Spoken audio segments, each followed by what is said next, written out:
আজকে আপনাদের গ্যালারির ভিউগুলো দেখাবো। চেয়ার লাগানোর পর কেমন লাগতেছে গ্যালারি থেকে, এগুলো দেখানোর জন্য হয়তো মূলত ভিডিও করা। তো আপনাদেরকে দেখানোর জন্যই আমি প্রতিদিন কষ্ট করে যাই, আপডেটগুলো দেওয়ার চেষ্টা করি। দেখ, আপনারা পাশে থাকেন, চ্যানেলটি সাবস্ক্রাইব করেন।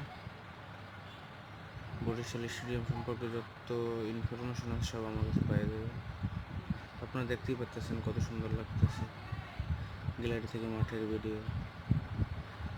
বোর্ড প্রেসিডেন্ট আমিনুল ইসলাম কথা দিয়ে গেছেন যে এরকম সেপ্টেম্বরের ভিতরে মাঠের কাজ কমপ্লিট করে দেয়, বিপিএল আয়োজন করা সম্ভব। এখন দেখি কি হয়।